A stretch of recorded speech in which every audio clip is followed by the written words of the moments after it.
인자하시다 하며 함께 그의 이름을 높이세. 내가 여호와께 간구하며 내게 응답하시고 내 모든 두려움에서 나를 건지셨도다. 그들이 주를 앙망하고 광채를 내었으니 그들의 얼굴은 부끄럽지 아니하리로다. 이 곤고한 자가 부르짖음에 여호와께서 들으시고 그의 모든 환난에서 구원하셨도다. 여호와의 천사가 주를 경외하는 자를 둘러 진치고 그들을 건지시는도다. 아멘. 어느 청년이 직장에서 오해를 받아서 팀 내에서 무시를 당하고 대놓고 딸을 당해서 결국 견디다 못해서 퇴사했습니다. 그리고 훨씬 나쁜 조건의 회사에 입사해서 다녔는데 그걸로 끝이 아니라 그 회사에서 다니면서 계속 그런 생각이 드는 거예요. 내가 고생해서 좋은 회사에 들어갔는데 결국 억울하게 내가 지금 오해를 받아가지고 이런 좋지 않은 회사에 왔나라는 생각이 들어서 그것 때문에 억울하고 또 분노하고 그리고 자신에 대해서 대단히 한심하게 느껴지다 보니까 결국에는 정신과 치료까지 받았어요. 너무나 이게 상처가 되어서. 사람이 그렇습니다. 억울한 오해를 받는 것도 사실은 이게 억울해서 잠 못 이루는 경우도 있는데 오해를 받는 것으로 끝나지 않고 그것 때문에 내 삶이 어려워지고 더 힘들어지게 되어지면 이게 이제 분노가 치밀어 오르고 오만한 생각이 다 드는 거죠. 이 마음의 상처가 우리 가운데 인간이 입는 상처 가운데 가장 큰 상처인지라 이 마음의 상처가 있으면 이게 계속 되는 거예요. 이게 회복되어지고 이해되어지고 해소되어지지 않으면 계속 그 마음 속에 상처가 있게 되는 거죠. 그리고 그것이 이제 오만 여러 가지 생각들의 꼬리에 꼬리를 물고 계속 좋지 않은 쪽으로만 우리의 인생에 영향을 줍니다. 오늘 본문을 쓸 당시에 다윗이 바로 이런 상황이었습니다. 여러분 34편의 표제를 보십시오. 다윗이 아비멜렉 앞에서 미친 채 하다가 쫓겨나서 지은 시라고 되어져 있어요. 다윗이 사울에게 시기를 받아서 도망을 쳤습니다. 아무 잘못도 하지 않았어요. 그리고 이때 다윗의 심정이 어떠했는지 사울의 아들, 자기를 죽이려고 하는 그 왕의 아들인 요나단을 끌어안고 엉엉 울어요. 그럴 때에 요나단의 울음보다 다윗의 울음이 훨씬 더 컸다라고 얘기할 정도로 다윗이 인생 가운데 우는 적이 별로 없어요. 큰 용사인지라. 그런데 이때 다윗이 요나단을 끌어안고 엉엉 울어요. 그만큼 다윗의 마음이 무너진 거죠. 그리고 도망을 쳐서 겨우겨우 왕의 그 지경 밖으로 블레셋으로 도망을 가서 좀 안도를 했는데 그때 들리는 얘기가 블레셋에 있는 이 도시인 가드로 도망을 쳤는데 거기에서 저 사람은 이스라엘의 섭자다라는 얘기를 듣고 자기 생명의 위협을 다시 느낍니다. 그리고 급하게 한 것이 실성한 사람 연기죠. 대문을 쭉쭉 긁으면서 실성한 사람이 아무 의미 없이 낙서하듯이 낙서를 하면서 침을 질질 흘리는 거예요. 이것을 본 그 가드왕 아기스가 기겁해가지고 말합니다. 내게 미치광이가 부족하여서 너희가 이 자를 내게로 데려왔냐? 내 앞에서 미친 짓을 하게 내버려 둘래? 하면서 내쫓아요. 쫓겨난 다음에 쓴 시가 오늘 시편 34편이에요. 다윗의 심정이 어떻겠습니까? 앞서 말씀드린 청년처럼 순전히 오해를 받았어요. 잘못한 게 한 개도 없어요. 그런데 한순간에 대단한 신분에 있다가 완전히 나락으로 떨어진 거예요. 그때까지 다윗의 앞길은 창창했습니다. 정말 창창했습니다. 왕의 사위였어요. 그리고 왕자와 절친이었어요. 또 전쟁에서 큰 공을 세웠어요. 민심도 다윗에게로 향했습니다. 사울이 죽인 자는 수천 명이고 다윗이 죽인 자는 수만 명이라고 이야기할 정도로 민심의 마음이 다윗에게로 향해 있었습니다. 당시 다윗은 혈기왕성한 20대였습니다. 근데 이런 다윗이 한순간에 도망자가 된 거예요. 그리고 살기 위해서 거짓으로 미친 채를 한 거예요. 이게 다윗의 인생인 거예요. 얼마나 비참했겠어요. 얼마나 힘들었겠어요. 보통 이런 앞서 말씀드린 청년과 같이 힘들고 어려워지면 다윗의 기도가 어떤 내용일까? 보통 흔히 생각할 때 세 가지로 생각을 할 수가 있습니다. 한 가지는 자기를 힘들게 한 사울을 원망의 기도를 드릴 수가 있어요. 자기가 한 것은 왕에게 충성한 것밖에 없습니다. 그냥 순종했어요. 그런데 그 왕이 자기를 이렇게 아무 이유 없이 힘들게 하니까 얼마나 왕이 밉겠어요. 그래서 다윗이 드린 기도 가운데 왕을 저주하는 기도를 드릴 수도 있어요. 지난주 어떤 청년과 얘기하다가 그 청년이 전화로 얘기를 하는 거예요. 목사님 솔직하게 말씀드려가지고 제가 이번 주에 누구를 저주하는 기도를 드렸대요. 왜? 그랬더니 너무 자기한테 한 말이 상처가 돼가지고 자기가 저주하는 말을 했다라는, 저주의 기도를 드렸다라는 거예요. 이게 우리 인간이거든요. 내게 힘들게 하고 나를 고통스러울 주면 그 사람 밉죠. 미우면 기도할 때 그런 기도를 드리는 거예요. 저도 가끔 가다 그런 저주 아닌 저주의 기도를 드릴 때가 있는데, 운전하다가 지난주도 어떤 사람이 확 끼어들어가지고 되게 큰 위험, 사고 날 뻔했어요. 하나님 저 사람 갖다 사고 나게 해주세요. 근데 크게 나면 안 되니까 살짝만 나게 해주세요. 했다가 바로 또 접었어요. 근데 이런 우리 마음이 그렇잖아요. 막 되게 미운 거예요. 근데 이 그냥 단순히 위험을 겪은 정도가 아니라 완전히 인생이 나락으로 빠져가지고 미친 척 연기에서 겨우겨우 살아나는 그 인생이 얼마나 사울이 밉겠어요. 원망할 수 있어요. 저주할 수 있어요. 또 하나 원망과 저주는 하나님을 원망할 수도 있어요. 하나님, 제가 하나님께 얼마나 순전했는데요. 얼마나 여호와의 말씀대로 따라왔는데요. 그런데 왜 제가 이런 어려움을 겪게 내버려 두십니까? 미친 척 해야만 살 수 있는 상황까지 왜 이 시점까지 오게 하십니까? 라고 얼마든지 하나님은 원망의 기도를 드릴 수가 있어요. 그리고 또 한 가지 생각한다면 자기를 자책할 수도 있어요. 아유, 내가 바보 같았지. 내가 뭐하러 사울에게 그렇게 충성해가지고 조금만 충성할 것. 얼마든지 자기 스스로 자책할 수도 있어요. 이게 인간의 마음인데, 이게 다윗이 하나님께 기도를 드릴 때 쉽게 이 본문 가운데 예상할 수 있는 그런 내용들인데, 오늘 본문을 보게 되어지면 사람에 대한 원망이 없어요. 하나님에 대한 원망도 없어요.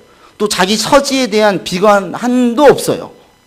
그럼 어떻게 시작을 하느냐? 1절 보십시오. 어떻게 시작하는지. 같이 읽겠습니다. 내가 여호와를 항상 송축하며 내 입술로 항상 주를 찬양하리이다. 무엇으로 시작을 해요? 찬양으로 시작을 해요. 하나님, 제가 지금 곤고한 가운데 있습니다. 죽겠습니다. 누군가 마음 가운데 정말 힘들고 어렵습니다로 시작하는 게 아니에요. 하나님을 찬양하는 기도로 시작을 하는 거예요. 제가 지금도 기억이 나요. 이 시편 34편을 처음 읽을 때에 이 전체의 맥락과 배경을 알고 이해하는 가운데 34편을 볼 때 깜짝 놀랐어요. 어떻게 이럴 수가 있지? 나 같으면 하나님, 저 사람 미워요. 누구 싫어요. 하나님, 제게 왜 이런 원망, 힘든 시간을 주시는 겁니까? 또는 아유, 제가 바보 같았습니다. 이럴 수 있을 것 같은데 본문을 보면 불평 한마디가 없어요. 이 1절의 찬양과 감사의 고백이 34편 내내 이어져요. 계속 이어져요. 그래서 제 가운데 그런 의문이 들었어요. 아니, 어떻게 다윗은 실성한 사람 연기를 한 다음에 겨우 목숨만 부지한 그 상황 가운데 여전히 앞뒤를 알 수 없는 큰 어려움 가운데 있는 이 다윗이 어떻게 이렇게 찬양의 기도를 드릴 수가 있지? 어떻게 감사할 수 있지? 이 생각을 하게 되었어요. 근데 감사하게도 오늘 본문의 그런 원리, 다윗이 어떻게 감사할 수 없는 상황 가운데에서 감사할 수 있었는지, 불평 가득한 것을 내뱉어도 다 이해할 수 있는 상황 가운데에서 어떻게 다윗이 감사의 기도를 드릴 수 있었는지에 대한 원리가 오늘 본문 가운데 나옵니다. 추수감사주일 예배로 드려지면서 여러분도 어려운 상황 가운데에서 감사할 수 있는 원리를 오늘 본문을 통해서 깨닫게 되기를 바라고요. 여러분 기도 가운데 불평과 원망과 한숨의 기도가 점점 줄어들고 감사의 기도가 더욱더 많아지는 여러분의 삶이 되기를 바랍니다. 오늘 본문을 보게 되어지면 몇 가지 다윗이 감사하게 되어지는 원리를 찾을 수가 있습니다. 첫 번째가 4절인데 4절 같이 보겠습니다. 1절로 3절까지는 계속 찬양을 합니다. 그리고 찬양 직후에 다윗이 하는 말이 4절입니다. 같이 읽어보죠. 내가 여호와께 간구하며 내게 응답하시고 내 모든 두려움에서 나를 건지셨도다. 다윗이 제일 첫 번째 뭘 했다고 이야기해요? 여호와께 간구했다고 이야기해요. 어떤 사람이 감사할 수 없는 상황 가운데 감사하느냐? 너무 단순하지만 기도하는 사람이 감사해요. 어려운 가운데 기도할 수 있는 사람이 감사할 수 있습니다. 다윗은 그 가드왕 아기스 앞에서 너무 두려운 나머지 그 자신이 지금 첩자라는 누명을 쓰게 생겼을 그 당시 제일 먼저 한 게 뭐냐면 기도했어요. 큰 소리로 기도할 수 없으니까 분명히 작은 소리로 했겠죠. 속으로 기도했겠죠. 위기에 처하자 가장 먼저 한 게 기도였어요. 그 곤고한 상황 가운데에서 기도했으면 6절에 또 나옵니다. 6절 읽어보겠습니다. 이 곤고한 자가 부르짖음에 여호와께서 들으시고 그의 모든 환난에서 구원하셨다. 기도한 거예요. 그 곤고한 상황 가운데 제일 먼저 한 게 뭐냐면 기도했어요. 단순한 원리인데 어려움 가운데에서 하나님께 도움을 구하는 기도를 드리는 사람이 감사할 수 있습니다. 어려움 가운데 기도하지 않은 사람이 있어요. 그냥 내가 막 헤쳐나가는 사람이 있어요. 혼자 고민하는 사람이 있어요. 이런 사람들 가운데는 감사가 안 나와요. 절대 안 나옵니다. 그러나 어려움 가운데에 하나님께 도움을 구하는 기도를 드리는 사람은 감사할 수 있습니다. 왜? 거기서 무엇을 발견하냐면 4절과 6절에 공통적으로 마지막에 나와 있는 게 뭐예요? 나를 건지셨습니다. 나를 구원하셨습니다.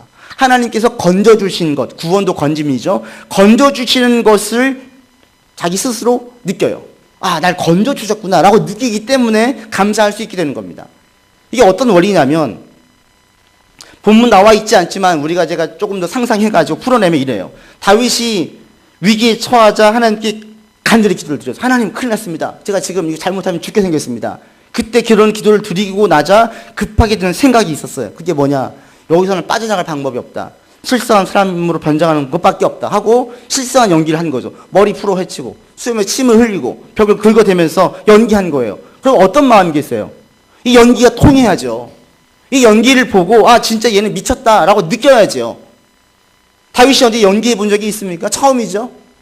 실성한 사람 연기를 할 때에 거기 있는 왕이 정말 다윗을 보고 쟤 지금 제정신이 아니야 라고 느끼게 받아들이게 만드는 거예요. 그리고 거기에서 위기를 벗어났어요. 그 다음에 다윗이 드는 생각이 뭐냐면 이거 하나님이 도와주셨다. 내가 아무리 미친 사람 연기를 해도 저 사람들이 쟤 지금 연기하고 있다고 느껴지면 자기는 꼼짝없이 감옥에 가야 되는 거예요. 너 왜 연기하니? 너 더 이상한데? 이럴 수 있어요. 그런데 그런 다윗을 보고 거기 있는 사람들이 상황을 하나님께서 조성해 주셔서 쫓아내고 자기가 지금 생명을 건진받았다라고 지금 다윗이 느끼는 거예요. 그러니까 감사할 수 있게 되는 겁니다. 어려움에 처한 사람들이 하나님께 도움을 구하면 그 다음에 왜 감사가 나오느냐? 어려움에 처한 사람들이 기도해 하나님 도와주세요. 도와주세요. 여러분 한번 어려움 가운데 그런 기도를 드려보세요. 그러면 계속 도와달라는 기도를 드리면 드릴수록 무엇인가 탁 하고 떠오르는 생각이 있어요. 그러면 그 생각에 근거해서 무엇인가 행동을 옮길 때에 기도하지 않았으면 들지 않았을 그 생각들이 내 가운데 정말 대단한 지혜, 대단한 묘책인 경우가 있습니다. 그러면 그 다음에 나온 좋은 결과와 어떤 그 위기를 벗어난 다음에 뭐가 나오겠어요? 감사가 나오는 거예요. 그때 하나님께서 이런 생각을 내게 주셨어. 그때 기도하자 이런 생각이 내게 들었어. 그래서 나를 건져주셨어. 그렇기 때문에 어려움 가운데 건짐받으면 감사가 나오는 거예요. 지금 다윗이 사실은 감사할 처지입니까? 아니에요. 여전히 다윗의 인생은 나락에 떨어져 있어요. 왕자의 신분도 아닙니다. 정치범으로 도망다니고 있습니다. 지금 자기 앞길이 가드왕 이 아기스에서 도망은 쳤지만 어디로 갈지를 몰라요. 정처 없이 여전히 떠돌이 신세예요. 이게 다윗의 인생임에도 불구하고 다윗은 한 가지 조금 전 직전에 나를 그 생명의 위기에서 건져주셨다는 사실에 감사해서 감사의 기도를 드릴 수가 있는 거예요. 상황이 똑같은데 불평과 감사의 차이는 어떤 안경을 끼느냐에 따라서 달라집니다.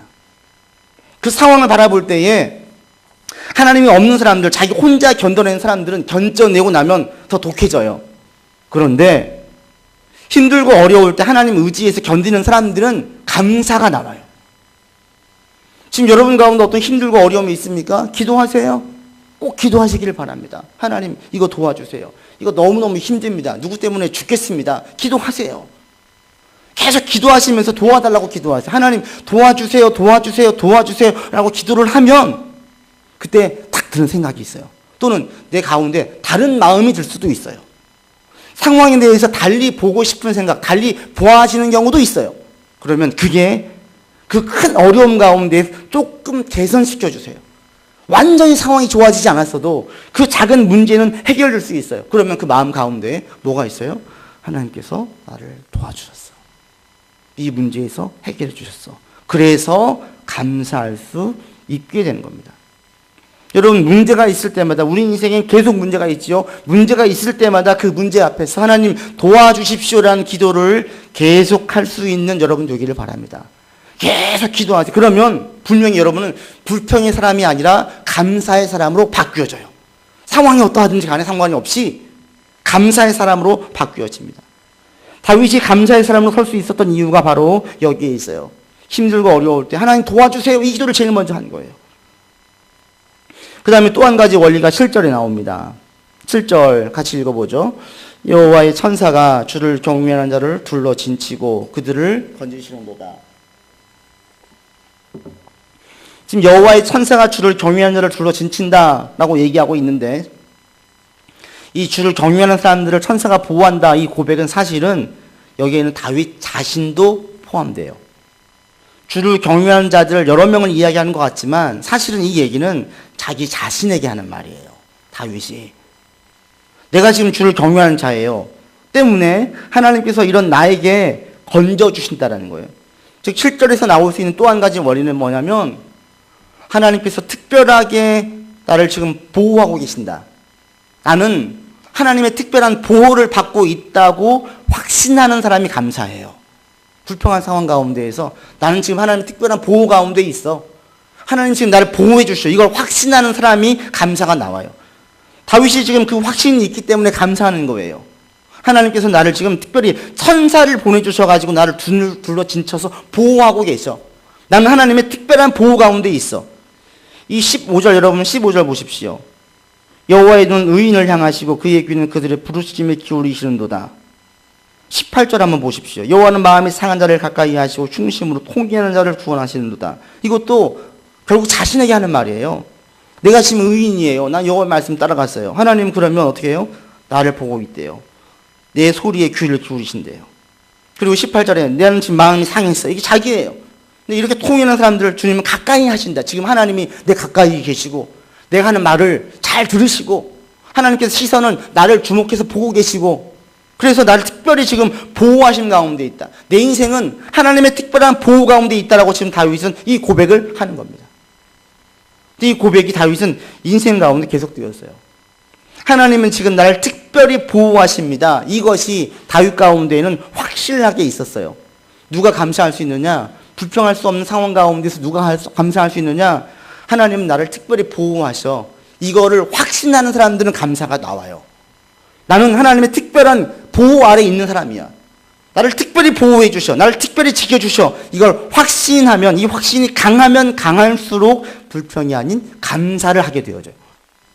반대로 이것이 확신이 없으면 감사가 안 나와요. 아니, 왜 이렇게 나를 힘들게 하십니까라가 나오죠.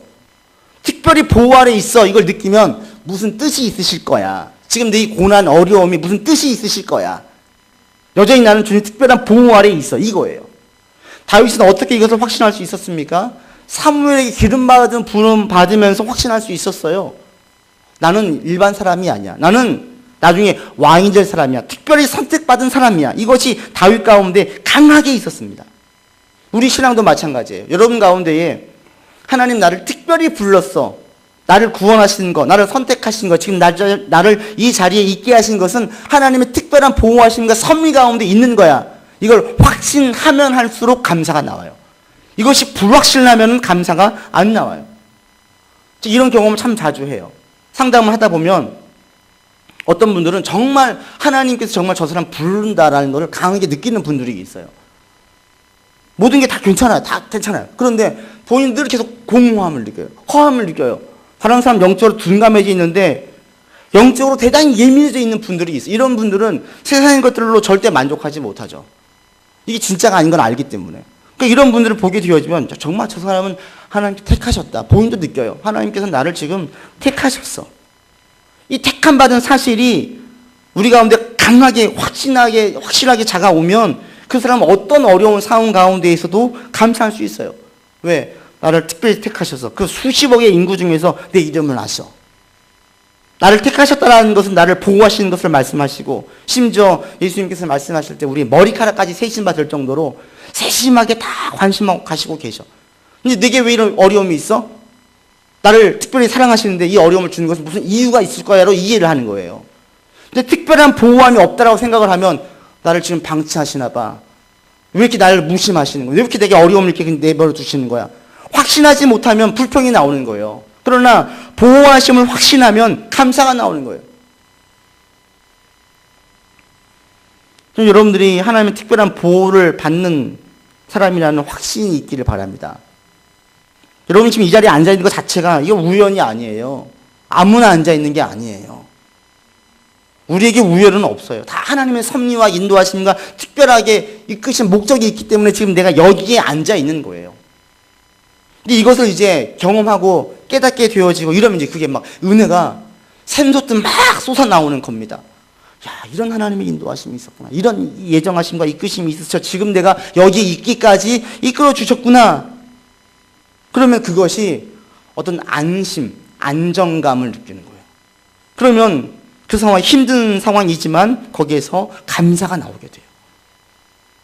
여러분 지금 마음 가운데 어떤 마음이십니까? 불평이 있으세요? 감사가 있으세요? 혹시 내게 불평이 있다면 그 불평의 이유가 하나님이 특별하게 나를 불렀어. 나를 특별히 보호해 주셔. 사랑해 주셔. 이것이 지금 희미해져 가지고 생겨진 것은 아닙니까? 이 시간 여러분 확신하세요. 하나님께서 나를 특별히 보호하신다라고 확신하시기를 바랍니다. 나를 불렀다. 그냥 거저 부르지 않습니다. 부르시면 분명한 목적과 이유가 있으시고요. 하나님께서 우리를 불러주셨을 때에는 특별히 보호 아래 있도록 인도해 주신다는 것을 말합니다. 그래서 결국 이것은 구원의 확신이고 구원의 가치를 아는 거예요. 아, 나를 불렀어. 나를 택하셨어. 나를 인도하셨어. 그래서 나는 하나님의 특별한 보호 아래 있어. 때문에 여러분의 삶이 힘들고 어려울 때 자꾸 이 말을 되뇌이시면 대단히 유익합니다. 나는 하나님이 택하신 자야. 나는 하나님의 특별한 보호 아래에 있어. 힘들 때마다 계속 이거 되뇌이세요. 자꾸 이렇게 고백을 하세요. 지금 하나님은 내 옆에 계셔. 지금 하나님은 내가 지금 앓는 소리를 하는 것을 다 듣고 계셔. 자꾸 이렇게 되뇌이세요. 그러다 보면 불평이 아닌 감사가 나와요. 삶을 볼 때 비관적으로 보지 않고 무엇인가 다르게 보여집니다. 다윗이 감사할 수 있었던 두 번째 원리가 바로 여기에 있어. 나는 특별한 보호 아래에 있어. 하나님께서 난 특별히 보호해 주셔. 세 번째 원리 한 가지만 더 보겠습니다. 여러분 11절 보십시오. 같이 읽겠습니다. 너희 자녀들아 와서 내 말을 들으라. 내가 여호와를 경유하는 법을 너희에게 가르치리로다. 감사하고 찬양하던 다윗이 갑자기 사람들에게 이야기를 해요. 내가 얘기하겠다라는, 간증하겠다라는 거예요. 우리말로 하면. 자 봐라, 다 봐라, 봐. 하나님 이렇게 나를 보호해 주셨어. 이렇게 나를 지켜주셨어. 얘기하는 거예요. 근데 지금 이때 다윗을 보세요. 다윗이 지금 사람들에게 간증할 처지예요? 여전히 그 인생은 쪽박찬 인생인 거예요. 여전히 그 인생은 지금 내일을 알 수 없는 인생이 지금 다윗의 인생이에요. 다윗과 같은 처지에 있는 사람의 간증을 들을 때 누가 귀를 기울일까요? 되게 간증은 누가 해요? 크게 성공하고 거부가 되고 높은 승진을 하고 명예와 권위를 얻는 사람이 간증을 할 때 귀를 기울여요. 다윗과 같이 지금 정치범으로 몰려가지고 망명 생활을 하고 있고 쪽박찬 인생이 되어지고 외적으로 볼 때는 아무것도 변한 것이 없는 이 사람의 말을 누가 귀를 기울입니까? 근데 다윗이 의기양양하게 이야기를 해요. 너희 자녀들아 와서 내 말을 들으라. 내가 여호와를 경외하는 법을 너희에게 가르치겠다라고 자신감 있게 이야기를 해요. 도대체 이 자신감이 어디서 나오는 거예요? 어디서 나올까요? 12절 이하로 쭉 다윗이 계속 하나님을 찬양해요. 근데 이게 뭐냐면 과거 자신의 경험에 근거해서 사람들에게 알리는 거예요. 그리고 조금 직전, 조금 전에 미친 척해서 살아났던 그 상황까지 함께 플러스가 돼서 자신 있게 얘기하는 거예요. 즉 어떤 사람이 다시 감사할 수 있느냐면 하나님의 보호하심, 특별히 보호하심을 경험한 사람이 감사할 수 있어요. 다윗이 이렇게 자신감 있게 의기양양하게 자 봐라, 내가 지금 쪽박찬 인생이지만 나는 여러분들에게 자신감 있게 하나님을 자랑할 수 있다라고 얘기할 수 있는 이 근거, 이 자신감을 알려면 어디로 가야 되냐면 목동 시절로 가요. 다윗의 목동 시절, 양치기 시절. 그때 다윗은 이미 경험했어요. 그때 다윗이 골리앗과 일전을 치르기 전에 사울 왕에게 이렇게 말합니다. 주의 종이 아버지의 양을 지킬 때에 사자나 곰이 와서 양떼에서 새끼를 물어가면 내가 따라가서 그것을 치고 그 입에서 새끼를 건져내었고 그것이 일어나 나를 해하려고자 하면 내가 그 수염을 잡고 그것을 쳐 죽였나이다. 여호와께서 나를 사자의 발톱과 곰의 발톱에서 건져내셨은즉, 경험인 거예요. 이미 나는 사자와 곰의 위험으로부터 건진 받은 경험이 있기 때문에 이 블레셋 사람 골리앗의 손에서도 나를 건져내실 것을 내가 믿습니다 라고 자신감 있게 얘기를 하는 거예요. 다윗은 이미 많이 경험했어요. 하나님의 보호하심, 특별히 보호하심, 특별히 인도해 주심을 경험했어요. 언제부터? 목동 시절. 목동 시절을 누가 봐요? 아무도 안 봐요. 그냥 양 한 마리 죽게 내버려 두는 게 낫지. 오히려 그럴 수 있어요. 야, 그러다 너 다치면 어떻게 하려고 그러냐. 그냥 양 사자가 물어가고 곰이 물어가면 내버려 둬 라고 이야기할 수 있어요. 그런데 다윗은 그때 하나님 의지에서 자기가 할 수 있는 일을 최선을 다해서 양을 지켰어요. 근데 그때 정말 사자가 도망가고 곰이 도망가는 경험을 했어요. 사자와 곰의 급소를 맞췄을 때 이제 놀래가지고 도망가는 경험을 하면서 다윗은 경험했어요. 아, 하나님 보호해 주시는구나. 그 목동의 경험이 골리앗을 볼 때 한번 해볼 만한 자신감이 생겼고, 골리앗을 이긴 경험이 나중에 블레셋 사람들과 싸울 수 있는 자신감을 얻게 했고, 블레셋과의 전쟁의 승리가 왕자의 자리를 앉게 하고 더 큰 승리를 가지게 하고 민심이 다윗에게로 향하게 만들었어요. 이런 수많은 경험들이 조금 전에 미친 척 해가지고 겨우 살아난 다음에 다 떠오르는 거예요. 그러니까 다시 기쁜 거예요. 지금까지 내 인생을 살펴보니 우리 집안은 가문의 집안도 아니고 아무것도 아닌 집안이었는데 갑자기 내가 왕자가 됐어요. 장군이 됐어요. 사울보다 더 명예를 얻게 되었어요. 이게 누가 한 겁니까? 하나님이 해주신 거예요. 비록 내가 인생이 쪽박찬 인생이지만 조금 전 건져주신 것처럼, 과거의 수많은 위험 가운데에서 특별히 보호해 주신 것처럼, 앞으로도 내 인생은 보호 가운데 있구나 확신이 드니까 자신감 있게 얘기하는 거예요. 봐라, 하나님이 이렇게 보호해 주신다. 그래서 우리 인생 가운데에는 하나님 특별히 보호하심을 받는 작은 사건들의 경험이 꼭 필요해요. 여러분 인생 가운데에 힘들고 어려울 때에 하나님의 특별한 보호하심, 인도해 주심을 경험했다면 그때의 시기를 자꾸 떠올려 보세요. 그러면 어려운 시기를 이겨낼 수 있어요. 다윗이 지금 무한 긍정의 사람이기 때문에, 배짱이 두둑하기 때문에, 자신감이 하늘을 찌르기 때문에 이렇게 얘기한 것이 아닙니다. 자기 과거의 수많은 인생 가운데에서 하나님 특별히 보호해 주심을 경험했기 때문에 그 사실에 근거해서 자신감 있게 얘기하는 거예요. 조금 전 미친 척해서 살아났을 때 과거의 수많은 하나님의 도우심이 이 파노라마처럼 쭉 떠오르는 거죠. 감사가 왜 안 나오겠어요? 여러분 힘들 때, 어려울 때 내게 베푸신 은혜, 내가 받은 은혜의 경험들, 또 신앙 안에서 무엇인가 잘 풀렸던 경험들, 막 꼬여가지고 안 풀렸었는데 하나님 의지하고 눈물로 기도하고 힘들 가운데 있었지만 그때 어떻게 하다 보니까 잘 풀려진 경험이 있다면 자꾸 그 시기를 떠올려 보세요. 그러면 감사가 나와요. 제 가운데도 우리 교회 사역을 볼 때 대단한 자신감이 있어요. 가끔 와이프가 며칠 전에 또 얘기하는 거예요.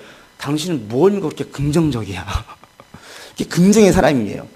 제가 자신감 있게 얘기했어요. 내 긍정의 힘은 어디 있느냐.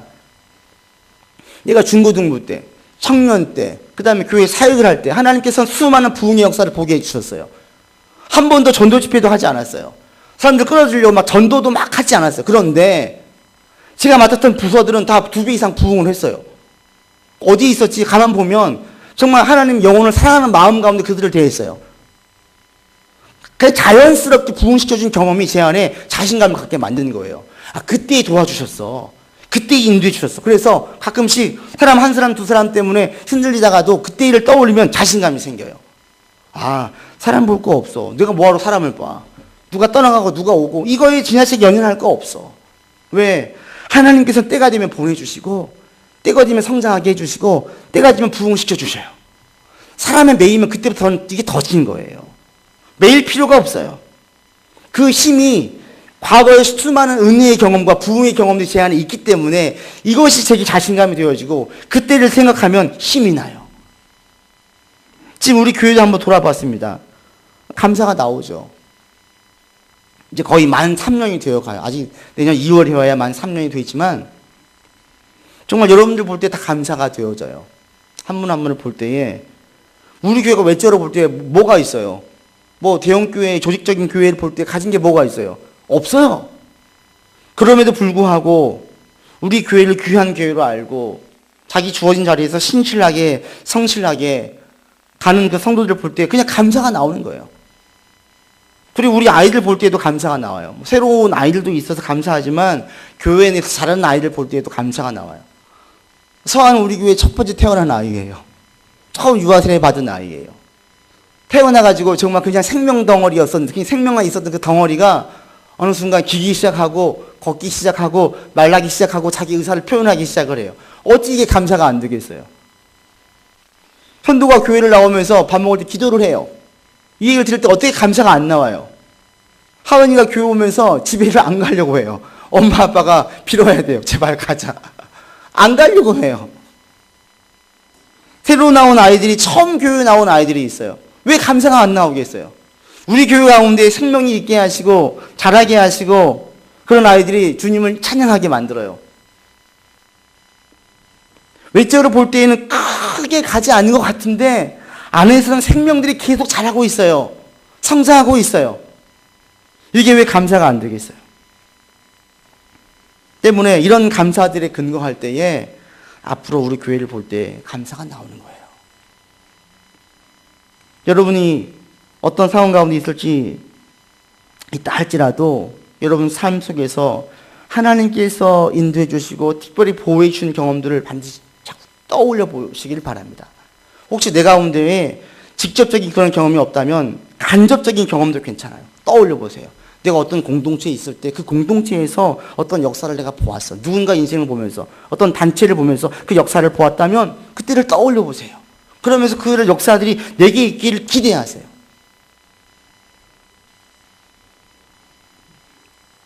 그럴 때 우리는 모든 상황 가운데에서 감사할 수 있습니다. 다윗이 어떻게 감사할 수 있었느냐?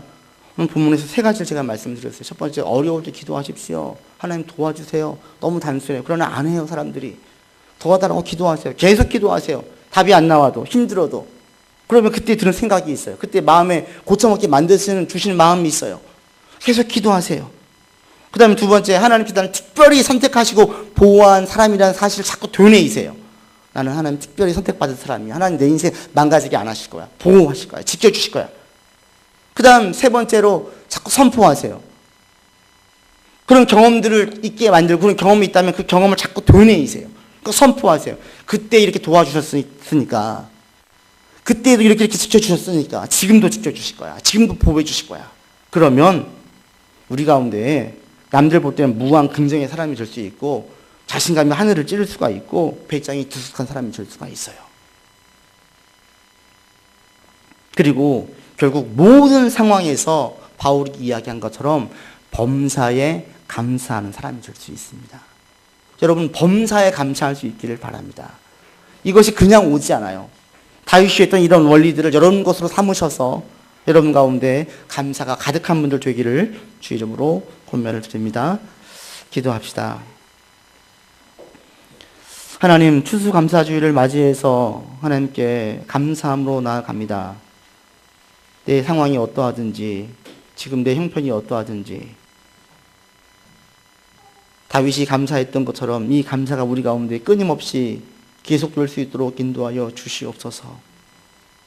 이 감사가 넘쳐나서 더 주님만 바라보게 하시고 더 주님의 역사와 보호하심을 경험하게 도와주셔서 우리 인생을 살아갈 때마다 하나님께서 특별히 보호해 주시고 특별하게 이끌어 주시는 역사들이 계속 누적되어지고 축적될 수 있도록 인도하여 주시옵소서.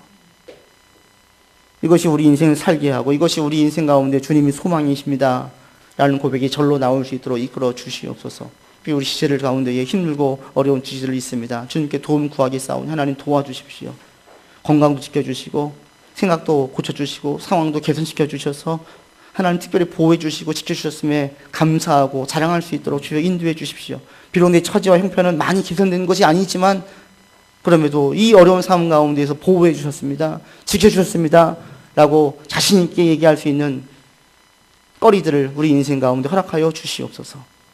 범사에 감사하는 모든 성도 될 수 있도록 하나님 이번 한 주간도 지켜주시고 보호하여 주옵소서. 우리 구주 예수 그리스도 이름으로 기도드립니다. 아멘.